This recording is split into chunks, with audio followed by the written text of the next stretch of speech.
Les eaux minérales de Thonon, c'est une eau minérale de grande qualité, faiblement minéralisée et qui a la renommée de son eau, qui a fait aussi la renommée de la ville thermale, Thonon-les-Bains, où beaucoup de curistes viennent profiter des bienfaits de cette eau.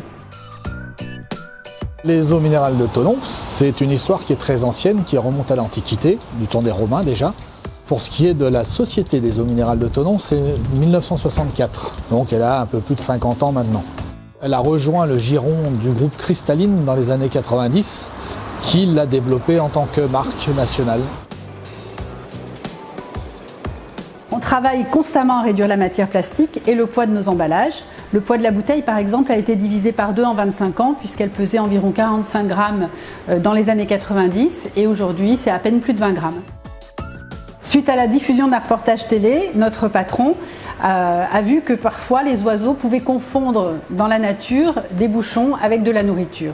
Il a souhaité faire travailler ses développeurs sur cet axe-là pour que les bouchons restent attachés à la bouteille et ne se perdent plus dans la nature. Ça a un double avantage, c'est que notre nouveau bouchon consomme moins de plastique, il est beaucoup plus léger et il permet également d'assurer que 100% des bouchons seront recyclés en même temps que la bouteille.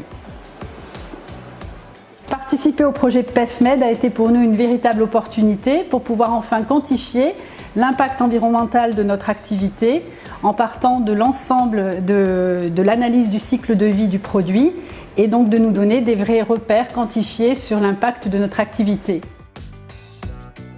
Suite aux résultats du projet PEFMED, on a poursuivi notre programme d'allègement du poids des emballages, mais non seulement des emballages primaires, mais également des emballages secondaires.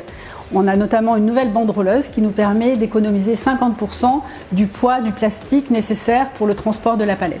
Sur l'impact pour le transport, par exemple, on a poursuivi l'accélération du transfert de nos livraisons avec le ferroutage.